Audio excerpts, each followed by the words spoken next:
पंजाब की एक घटना है। महापुरुषों ने बताया, कहने लगे कि हम जहाँ भी सत्संग करने जाते थे, कहीं पर भी पंजाब में, हमने देखा एक माई सत्संग में आगे आगे बैठे रहती थी।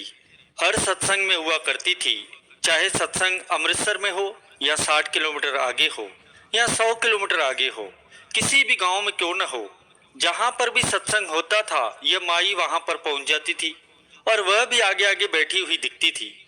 हमारा ध्यान चला गया। गुरु को वीडियो लाइक करना, सब्सक्राइब करना, इसके साथ बहुत आप ध्यान से सुनना। एक महिला के ऊपर है ये कि ये भक्तानी हर जगह पर कैसे होती हैं। तब सत्संग समाप्त होने के बाद उसे पास में बुलाया। उनसे हमने पूछा कि माई, आपको घर पर कोई टोकते नहीं है क्या?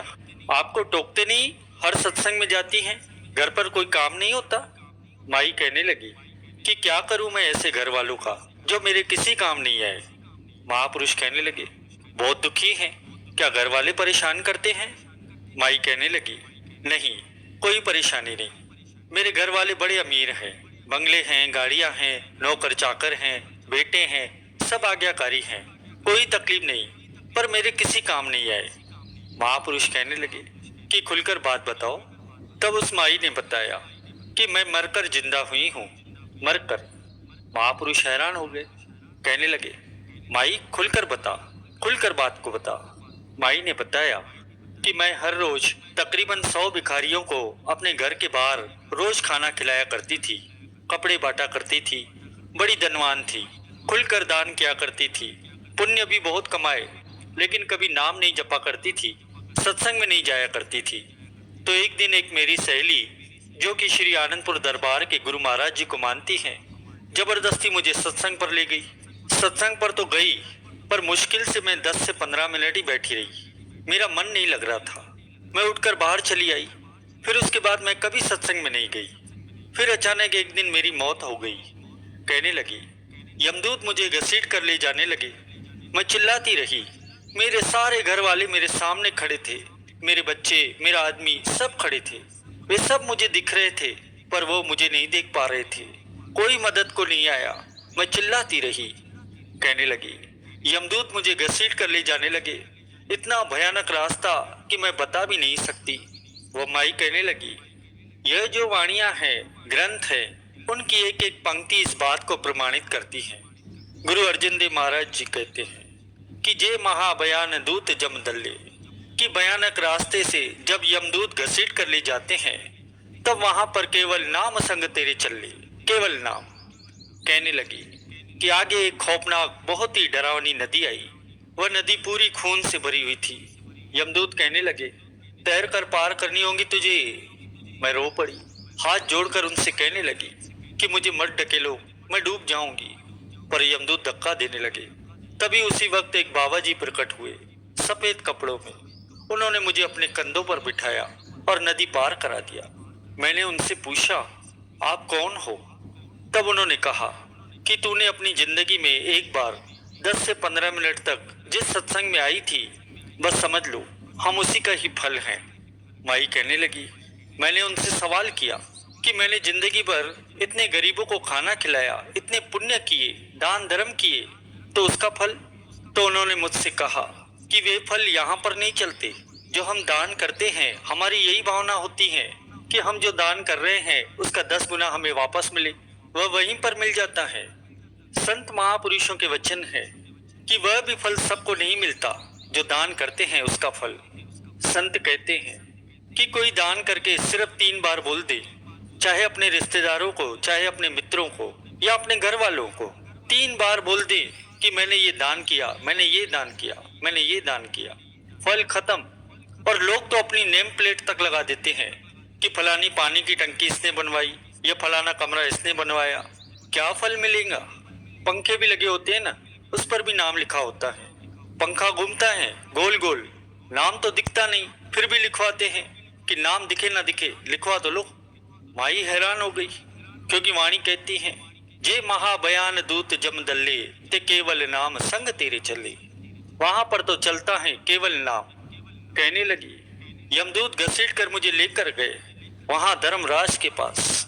धर्मराज कहने लगे कि यह कौन सी सतनाम कौर हैं, किसे लेकर आए हो? यह तो दूसरी हैं, इसी के मोहल्ले में दूसरी गली में सतनाम कौर रहती हैं, उसे लेकर आना है। और उधर मैंने क्या देखा, मैं उठ खड़ी हुई, बड़ी हैरान हो गई। मुझे ऐसा लगा जैसे कोई मैं सपना दिख रही थी। ध्यान देना प्रेमियों, उस सतनाम कौर को क्या कह रही है कि मैंने कोई जैसे सपना देखा हो या ज्यादा देर सो गई हो, कुछ भी हो सकता है। और हैरानी की बात तो हद से ज्यादा गुजर गई जब सामने वाली गली में जो जिसकी बात धर्मराज कर रहे थे वही हुआ। फिर आगे कहने लगी कि अब ये बात मेरे समझ में आ गई है कि जो जबरदस्ती ही सही, मैं 10 से 15 मिनट ही सही जो सत्संग में गई थी, वहां पर केवल वही साथ चलता है। जे मुश्किल होवे अत भारी, हर को नाम खिन माहे उदारी। धक्का देने वाले थे यमदूत उसे उस नदी में, उसी वक्त नाम प्रकट हुआ, उसे पार कराया। जे महाबयान दूत जम दल्ले, ते केवल नाम संग तेरे चले। तो कहने लगी चाहे कुछ भी हो जाए, सारे काम छोड़कर मैं पहले सत्संग में जाया करती हूँ। प्रेमियों, जब हमारे साथ चलना ही नाम ने है तो क्यों न नाम को दृढ़ करें। संत महापुरुष ये नहीं कहते कि आप घर गृहस्थी को छोड़कर, दुकानदारी को छोड़कर नाम जपने बैठ जाओ। नहीं, ये संत महापुरुषों का रास्ता नहीं है। श्री गुरु महाराज जी कहते हैं, रहे दुकान में, दुकान को अपने अंदर में मत आने दे। रहे घर में, घर को अपने अंदर आने मत दे। धन कमा, स्वामी विवेकानंद जी कहते हैं कि धन कमा लेकिन खर्च कर, इससे पहले कि वह धन तुझे खर्च कर दे। संत महापुरुषों के भी वचन है कि बेटा अगर लायक है तो कमाने की भी जरूरत नहीं है, नालायक है तो कमाने की भी जरूरत नहीं है।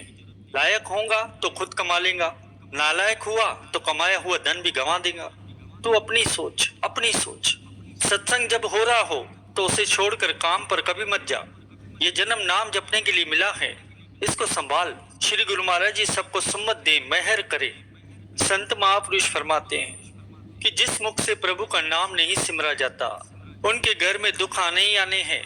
जितने भी रोग हैं दुनिया के, जो परमेश्वर को भूल जाते हैं, सारे के सारे रोग उनके घर में आकर रुक जाते हैं। वाणी कहती है कि जे तन नाम विसर जाए तो तन पक्का रोग लग जाए। पक्का रोग, पक्का रोग एक होता है रोग जो दवाई खाकर ठीक हो जाएगा। पक्का रोग जिसका कोई इलाज नहीं है। जिस तन से नाम विसर गया प्रभु का, उस तन को पक्का रोग लग जाता है जिसका कोई इलाज नहीं होता। महापुरुष कहते हैं प्रभु का नाम 3 काल सत्य है। प्रेमियों, एक होता है कि कोई एक आदमी कहे और एक होता है महापुरुष कहे। आम आदमी और महापुरुष में फर्क होता है। महापुरुषों ने कमाई की बंदूक बनाई होती है, महापुरुषों ने नाम की कमाई करके रसना की बंदूक बनाई होती है। जब वचन उनकी रसना से निकलता है तो बंदूक की गोली का असर करता है। आगे फरमाते हैं कि जो भी अपने सदगुरु द्वारा दिया हुआ नाम जपेगा, उसके घर में कोई भी दुख रह नहीं सकता। नाम के जाप को दृढ़ करो, कम से कम 2 घंटे नाम का जाप जरूर करो, कम से कम। घर तो क्या, आपके पूरे परिवार में कोई दुख नहीं आएगा। एक दिन ऐसा आएगा कि आप दूसरों के दुखों को दूर करने वाले बन जाएंगे। सर्व रोग का औषध नाम। वीडियो लाइक करना, सब्सक्राइब करना।